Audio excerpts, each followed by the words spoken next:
बिस्मिल्लाहिर्रहमानिर्रहीम अस्सलाम वालेकुम स्टूडेंट्स। आज हम जो है वो एक्सरसाइज 1.2 का क्वेश्चन 8 करने जा रहे हैं। स्टेटमेंट ये है, find the square root of 13 - 20 under root 3 iota. ये कम्प्लेक्स नंबर है जिसका जो है वो हमने स्क्वायर रूट जो है वो मालूम करना है और उसे आर्गन डायग्राम पर ज़ाहिर भी करना है।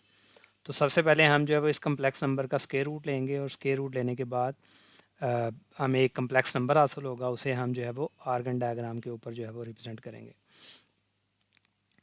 तो क्वेश्चन के अंदर जो है वो गिवन कम्प्लेक्स नंबर जो है वो उसकी वैल्यू जो है वो 13 -20 अंडर रूट 3 आयोटा। अब इस कम्प्लेक्स नंबर में हमें जो है वो इसका अगर स्क्वायर रूट निकालना तो हमें जो है वो एक तो x की वैल्यू मालूम करनी चाहिए, एक जो है वो y की वैल्यू मालूम होनी चाहिए, फिर जो है वो हम y मॉड हासिल करेंगे और लास्ट पर जो है वो z का मॉड लेंगे। ये चार वैल्यूज़ जो है वो मालूम करने के बाद जो है वो इसका बेसिकली स्क्वायर रूट मालूम करने का फार्मूला जो ये है, जिसे मैं बाद में एक्सप्लेन करता हूँ। तो गिवन कम्प्लेक्स नंबर में जो x है वो सबसे पहली वैल्यू जो है वो x कहलाती है, जिसके साथ आयोटा नहीं, इसे आमतौर पर रियल पार्ट भी कहते हैं। तो लिहाजा गिवन कम्प्लेक्स नंबर में जो पहली वैल्यू है आयोटा के बगैर, ये रियल पार्ट है और इसकी वैल्यू जो है वो हमें 30 नज़र आ रही है।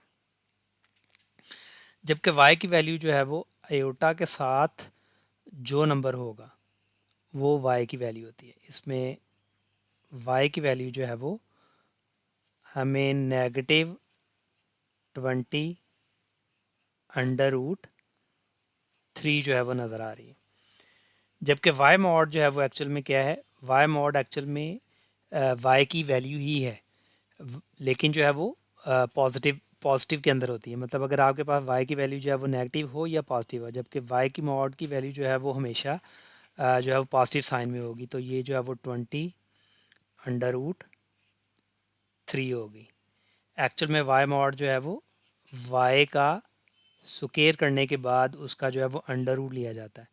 तो नेगेटिव वैल्यू का जब आप स्क्वायर करोगे तो उसकी वैल्यू जो है वो पॉजिटिव में बदल जाएगी और दोबारा रूट लेने से जो है वो क्या होगा, सिर्फ y की वैल्यू वही जो है वो आ जाएगी, लेकिन साइन जो है पॉजिटिव होगा। जबकि z मॉड जो है वो एक्चुअल में x और y की वैल्यू से हासिल होता है। z मॉड जो है वो उसमें क्या किया जाता है कि x की वैल्यू का स्क्वायर और y की वैल्यू का जो है वो हम स्क्वायर करते हैं और उसका जो है वो अंडर रूट लेते हैं, तो वो हमें z मॉड लेते हैं। तो ये जब चार वैल्यूज़ हम निकाल लेंगे तो उसको जो है वो हम स्क्वायर रूट के फार्मूले के अंदर इंसर्ट करेंगे और हमें स्क्वायर रूट का जो है वो आंसर आ जाएगा। तो जैसा कि कम्प्लेक्स नंबर को एनालिसिस करने के बाद जो है वो हमने x की वैल्यू जो है वो 13 जो है वो निकाल ली है, y की वैल्यू जो है वो -20 अंडर रूट 3 निकाल ली है। जबकि y मॉड जो है वो मैंने आपको बताया था कि अगर नेगेटिव वैल्यू भी हो तो वो हमेशा प्लस के अंदर जो है वैल्यू हासिल होगी। जबकि z मॉड जो है x square plus y square है, तो यहाँ पर x की वैल्यू जो है वो हमने x की जगह पे 13 रख दी है और y की जगह पे जो है वो -20 अंडर रूट 3 जो है वो रख दी है। 13 का स्क्वायर लें तो 169 है। इधर जो है वो क्या होगा कि 20 का स्क्वायर होगा और ये स्क्वायर रूट जो है वो इससे स्क्वायर अंडर रूट से कटेगा और 20 के स्क्वायर को जब 3 से मल्टीप्लाई करेंगे तो उसका आंसर जो है वो 1200 आ जाएगा। इन दोनों को जमा करेंगे तो 1369 है और उसका रूट लेंगे तो 37। लिहाजा यहाँ पर हमें जो z मॉड हासिल हुआ है वो 37 है। अब जो है वो हम x y मॉड और z मॉड की वैल्यू जो है वो हम स्क्वायर रूट के फार्मूले में जो है वो पुट करेंगे। अब स्क्वायर रूट का फार्मूला जो है मैं बता देता हूँ। इसमें क्या करते हैं ये हैं कि जो z मॉड निकलता है, z मॉड में आपने करना ये है कि x की वैल्यू को जो है वो ऐड करना है और 2 पर डिवाइड करने के बाद उसका स्क्वायर रूट ले लेना है। ये देख लें, z mod plus x divided by 2 उसका अंडर रूट। उसके बाद आपने करना ये है कि यही प्रोसीजर करना है, फिर जेड मॉड लेना है। अब की बार जो है वो एक्स की वैल्यू यहाँ पर ऐड हुई थी, तो यहाँ पर जो है वो आपने क्या करना है, इसको सब्ट्रैक्ट करना है और 2 पर डिवाइड करना है और इसका स्क्वायर रूट ले लेना है, जैसा कि ये पार्ट जो है वो रिप्रेजेंट कर रहा है। अजाफी जो है वो इसमें काम ये है कि जो सेकंड पार्ट है इसके साथ y की वैल्यू जो होगी उसको आयोटा से आपने क्या करना है, मल्टीप्लाई करना है और y मॉड से आपने उसको क्या कर देना है, डिवाइड कर देना है। अगर आप ऐसा करेंगे तो ये आपके गिवन कम्प्लेक्स नंबर का जो है वो स्क्वायर रूट हासिल होगा इससे। तो अब हम जो है वो वैल्यूज़ जो है वो इनमें डाल रहे हैं। तो z मॉड की वैल्यू जो है वो यहाँ पे देखिए 37 है, तो z मॉड की जगह पे 37 डाल दिया।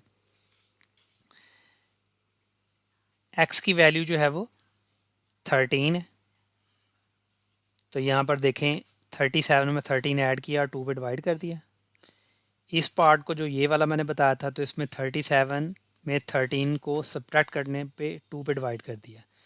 यहाँ पर अगर आप गौर करें तो y की वैल्यू -20√3 है, तो आयोटा के साथ y की वैल्यू का हमने क्या कर दिया, मल्टीप्लाई, और y मॉड जो है वो चूँकि ये नेगेटिव है तो y मॉड की वैल्यू हमेशा जो है वो पॉजिटिव होगी, तो लिहाजा यही वैल्यू जो है वैल्यू नीचे आ जाएगी। अब मज़ीद सिंप्लीफाई करें तो 37 और 13 को ऐड करें तो 50/2, इसको सॉल्व करने के बाद जो है वो हमें √50/2 हासिल होगा, जबकि ये 20√3 इस 20√3 से कैंसिल होगा और नेगेटिव आयोटा जो है वो यहाँ पर बाहर आ जाएगा। और 37 में 13 को सब्ट्रैक्ट करें तो 24 है, तो यहाँ पर सिंप्लीफिकेशन में 2 1s और 2 25, और यहाँ से 2 1s और 2 12s, तो यहाँ पे 12 का अंडर रूट आ जाएगा और यहाँ पर 25 का अंडर रूट आ जाएगा, और ये नेगेटिव आयोटा से मल्टीप्लाई होकर ये आंसर जो है वो नेगेटिव है। अब जो है वो 25 का जो स्क्वायर रूट है वो 5 के बराबर होता है, 12 का स्क्वायर रूट जो है वो हम 3.46 है, और ये आयोटा साथ में आ जाएगा। अब प्लस नेगेटिव जो है वो जब भी कोई रूट लेते हैं तो उसकी दो वैल्यूज़ आती हैं, एक प्लस में एक नेगेटिव में, लिहाजा हमारा आंसर अगर ये +5 है तो ये जो है वो क्या होगा, +5 के साथ ये जो है वो नेगेटिव आएगा, और अगर ये -5 होगा तो नेगेटिव नेगेटिव अंदर से मल्टीप्लाई होगा, तो इसका मतलब स्क्वायर रूट की दो वैल्यूज़ आई हैं, एक 5 नेगेटिव 3.46 आयोटा और दूसरी -5 प्लस 3.46 आयोटा। अब इसे आर्गन डायग्राम के अंदर रिप्रेजेंट करना है। आर्गन डायग्राम में रिप्रेजेंट करने का मतलब ये है कि हमें इसे कम्प्लेक्स नंबर को जो है वो शो करना है कि वो कहाँ पर है। तो ये एक्चुअल में अगर मैं आपको बताऊं तो आपने क्या करना है कि एक हॉरिजेंटल लाइन लगा लेनी है और एक वर्टिकल लाइन लगा लेनी है। अब आपने ये जो हॉरिजेंटल लाइन लगाई है ये एक्स एक्सिस है, और यहाँ पर क्या है, ये पॉजिटिव एक्स एक्सिस है, और इस तरफ जो है वो क्या है, नेगेटिव एक्स एक्सिस है। ज़ीरो से ऊपर जो है वो प्लस का वाई एक्सिस होता है और नीचे जो है वो नेगेटिव वाई का एक्सिस है, और ये जो है वो वाई एक्सिस जो है वो कम्प्लेक्स जोन आयोटा को शो करेगा और ये नेगेटिव आयोटा को शो करेगा। अब आपने करना ये है कि इसकी इक्वल डिविजन्स कर लेनी है। Let's suppose 1 2 3 4 5 6, same equal divisions जो है वो आपने यहाँ पर भी कर लेनी है, 1 2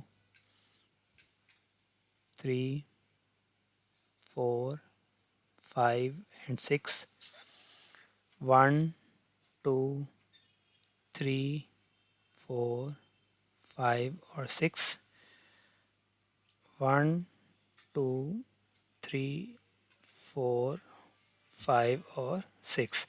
तो सबसे पहले हम इस कम्प्लेक्स नंबर को आर्गन डायग्राम में ज़ाहिर करेंगे, तो क्या है, ये प्लस का 5 है, तो आपने क्या करना है कि यहाँ से 1 2 3 4 और 5, तो ये 5 जो है वो इस पोजीशन पर लाइज कर रहा है। उसके बाद है -3.46, तो नेगेटिव का मतलब ये है कि ये ऊपर वाली साइड, अब हम वाई एक्सिस के ऊपर मूव करेंगे तो ये नेगेटिव है तो नीचे की तरफ आएंगे, तो वो कितना है 1, -1, -2, -3 और -4। ये वाली लाइन जो है वो -4 की है और ये 4 से मतलब 3 और 4 के तकरीबन मिड पॉइंट पर ये जो है वो पॉइंट लाइज करता है। अब आपने क्या करना है ये है कि यहाँ से एक लाइन जो है वो आपने एक्स एक्सिस के पैरेलल में ड्रॉ करनी है और एक लाइन जो है वो इस पॉइंट पे जो है वो आपने वर्टिकल लाइन ड्रा करनी है। तो ये जो पॉइंट जहाँ पर ये दोनों टच करेंगे, ये वाली वैल्यू जो है वो क्या होगा 5 -3.46 आयोटा, ये पॉइंट है जो हमने आर्गन डायग्राम में यहाँ पे रिप्रेजेंट कर दिया है। जबकि -5 का मतलब है तो आप यहाँ से इस तरफ जाएंगे तो -1, -2, -3, -4 और -5, यानी कि ये वाला पॉइंट -5 जो है वो ये वाला है। जबकि इसमें 3.46 है तो आप अपवर्ड मूव करेंगे तो ये होगा 1, 2, 3 और 4। अब 3.46 का मतलब है 3 और 4 के तकरीबन मिड पॉइंट से थोड़ा सा नीचे ये वाला पॉइंट है। तो यहाँ पर आप जो है वो क्या करेंगे कि एक्स एक्सिस के पैरेलल में एक लाइन लगाएंगे और यहाँ पर आप वर्टिकली जो है वो लाइन लगाएंगे। तो यहाँ पर जहाँ पर ये दोनों टच होंगे तो ये वाला पॉइंट -5 प्लस 3.46 है। तो ये जो है वो मैंने आपको यहाँ पर बता दिया है और गिवन फिगर के अंदर अगर आप गौर करेंगे तो ये नंबर जो है वो रेड लाइन में रिप्रेजेंट हुआ। तो ये जो है वो ओरिजिन का 0 नंबर है, ये यहाँ पर 1 नंबर पॉइंट है, ये जो है वो 2 है, ये 3 है, ये 4 है, ये 5 है। तो 5 मीन के ये वाला पॉइंट यहाँ पर लाइज कर रहा है और -4.6 3.46 जो है वो ये नीचे की तरफ आएंगे जो है वो -3.46 वाई एक्सिस में जो है वो ये वाला पॉइंट जो है वो -1 कंसिडर किया गया है, ये -2 का है, ये -3 का है और ये -4 का है और ये उनका मिड पॉइंट जो है वो क्या बनेगा 3.5, जबकि थोड़ा सा नीचे की तरफ ये वाला पॉइंट जो है वो 4.6 होगा। तो यहाँ से अगर आप जो है वो हॉरिजॉन्टल लाइन जो है वो यहाँ पे ड्रॉ करें और इधर से ये वर्टिकल जो है वो लाइन जो है वो ड्रा करें 5 की, तो ये यहाँ पर मीट करता है और ये वाला पॉइंट ये है। इसी तरीके से जो है वो ये दूसरा पॉइंट भी जो है वो रिप्रेजेंट किया गया है।